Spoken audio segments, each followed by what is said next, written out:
पिछले कुछ दिनों से भारत और जी7 का नाम आपको बार-बार मीडिया हाउसेस में देखने को मिल रहे होंगे।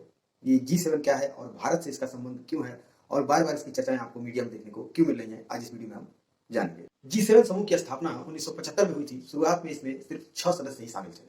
वर्ष 1976 में जो है कनाडा को इसमें सदस्य के तौर पर मान्यता मिली और उस समय से यह जी7 कहा जाने लगा। जी7 जो है वो दुनिया की 7 सबसे बड़ी विकसित और उन्नत अर्थव्यवस्था वाले देशों का समूह है, जिसमें Canada, France, Italy, Japan, Britain और अमेरिका शामिल है। इसे ग्रुप ऑफ 7 भी कहते हैं। कभी यह समूह जी8 हुआ करता था। साल 1998 में रूस भी इसमें शामिल हो गया था, तब यह जी8 बना। लेकिन साल 2014 में यूक्रेन से क्रीमिया को जब हड़प लिया गया था, उस समय रूस को बाहर कर दिया गया जी7 से। उस टाइम ये जी8 हुआ करता था, लेकिन जब रसिया बाहर हो गया तो पुनः ये जो है जी7 बन गया।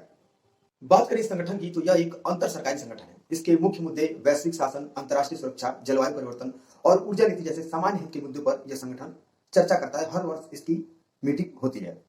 जी7 देशों का कोई औपचारिक संविधान या कोई इसका मुख्यालय नहीं है। वार्षिक शिखर सम्मेलन के दौरान नेताओं द्वारा जो फैसले लिए जाते हैं या जो निर्णय किए जाते हैं वो गैर बाध्यकारी होते हैं। इस बार जी7 का 48वां शिखर सम्मेलन जर्मनी के बवेरियन आल्प्स में आयोजित होने वाला है। यह सम्मेलन जो है जून के महीने में चलेगा, लेकिन फिर भी यह जो है जून 26 से 28 तक चलेगा। लेकिन फिर भी जो है समय से पहले इसकी चर्चाएं क्यों रही हैं और भारत का नाम से बार-बार क्यों आ रहा है, इस पे हम बातें करते हैं। जी7 और भारत। जी7 के सम्मेलन में कुछ देशों को एज अ गेस्ट के रूप में हर वर्ष इन्वाइट किया जाता है। भारत को भी पिछले कई सम्मेलनों में बुलाया गया। अटल बिहारी वाजपेयी के समय में भी भारत को जो है आमंत्रित किया गया था जी7 के द्वारा। पिछले भी कई वर्षों से नरेंद्र मोदी के नेतृत्व में भारत को आमंत्रित किया गया जी7 में और भारत ने अपनी अच्छी नीति दिखाई और अपनी अच्छी भूमिका जो है जी7 में प्रस्तुत की। लेकिन इस बार रूस यूक्रेन के गंभीर मुद्दे पर जहां भारत बार-बार रूस के साथ खड़ा दिखा यूएन में या सभी जगहों पर, उसने अपने व्यापार को नहीं बंद किया। रूस के साथ वो हमेशा जो है खड़ा दिखा। इसलिए जी7 के देशों ने थोड़ी बहुत नाराजगी भारत से दिखाई, परंतु भारत अपनी नीति से झुका नहीं और वो हमेशा जो है रूस के साथ रहा।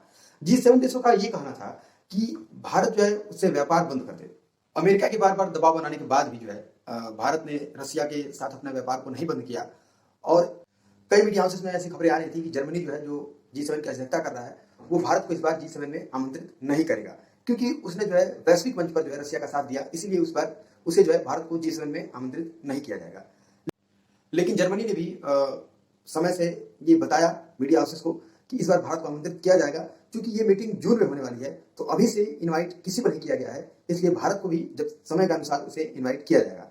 और ऐसी अफवाहें जो है वो भारतीय मीडिया में काफी घूम रही थी और आपको बताते चले कि भारतीय मीडिया जो है वो विश्व में 142वें स्थान पर है और भारतीय मीडिया में ऐसी अफवाहें आ रही थी कि जो है जर्मनी इस बार भारत को नहीं बुलाने वाला है। लेकिन खुद जर्मनी ने ये कहा कि भारत को बुलाया जाएगा, जब मीटिंग होगी तो उसमें भारत को इन्वाइट किया जाएगा। इन्हीं कारण से जी7 और भारत की चर्चाएं एक साथ हो रही थी।